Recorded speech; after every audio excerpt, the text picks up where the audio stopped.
তিল ছড়ানো রুটির ভাজ, সন্ধ্যাবেলার মিষ্টি সাজ, সোনার গন্ধে মনটা ভরে, তুমি তো সুখের খুশবু ধরে। তো আসসালামু আলাইকুম, কেমন আছো তোমরা সবাই? আশা করি সবাই অনেক ভালো আছো। কাছে কিংবা দূরে যে যেখান থেকে আমার এই ভিডিওটি দেখছো, সবাইকে হাংরি মেয়ের পক্ষ থেকে শুভেচ্ছা।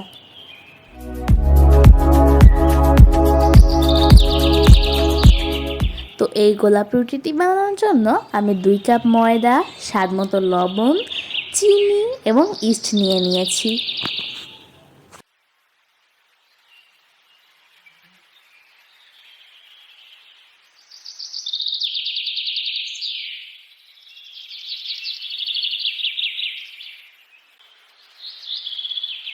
এবার সাথে তেল এবং পানি দিয়ে সুন্দর একটি সফট ডো তৈরি করে নিব। এবার এটাকে সুন্দর করে মেখে নিব। আসলে সুন্দর করে তো না, তুমি যেভাবে তোমার শত্রুকে চটকাতে চাও সেভাবে এটাকে আমরা চটকিয়ে নিব, তাহলে এটা আরও বেশি সফট হয়ে যাবে। এবার যেমন একটা বাক্য আছে, জুতা মেরে গরু দান, ঠিক তেমনই আমরা এটাকে আগে চটকাবো, তারপর সুন্দর করে রেখে দিয়ে এটাকে তেল মাখাবো।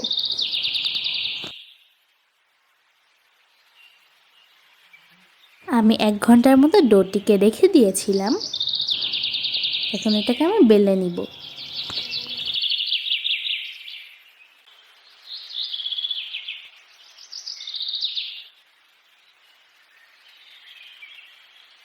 বন্ধুরা, সব কিছু তো আর মুখে বলে বোঝানো যায় না। আমি দেখাচ্ছি, তোমরা দেখে একটু বুঝে নাও।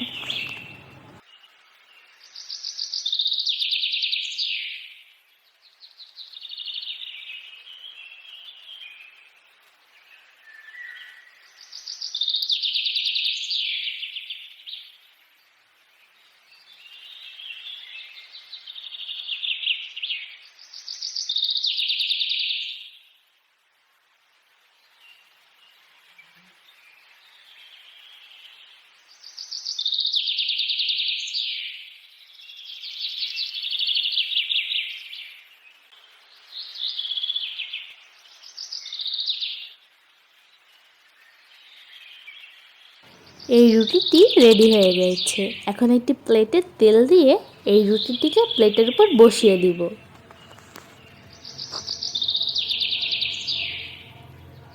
দিয়ে এবার কালারের জন্য একটু ডিম দিয়ে দিব, আর ডিজাইনের জন্য একটু তিল দিয়ে দিব।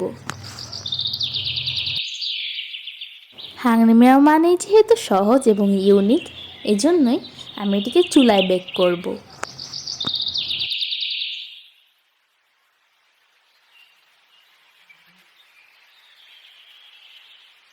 বন্ধুরা, আমার একটু আটা বেঁচে ছিল, এখন আমি নারকেলের পুর ভিতরে দিয়ে একটি মাছ বানাচ্ছি।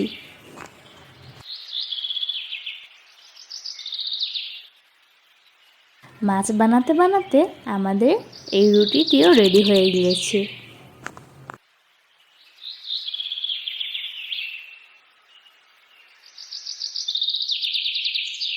এবার মাছও ঠিক তেমনইভাবে আমরা ডিম দিব, তিল দিব এবং বসিয়ে দিব।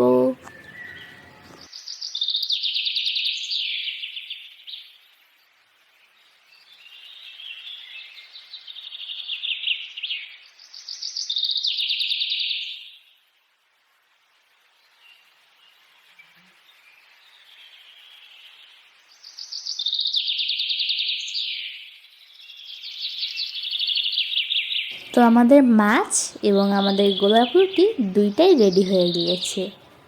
আশা করি আজকের ভিডিওটি তোমাদের অনেক অনেক ভালো লেগেছে। আর যদি তুমি এখন পর্যন্ত ভিডিওটি দেখছো, তোমাকে অনেক অনেক ধন্যবাদ। আর যদি হাংরি মেয়ার পাশে থেকে বন্ধু হয়ে আছো, তোমাকে আরও বেশি ধন্যবাদ। আর না হয়ে থাকলে অবশ্যই হয়ে যাও। আসসালামু আলাইকুম।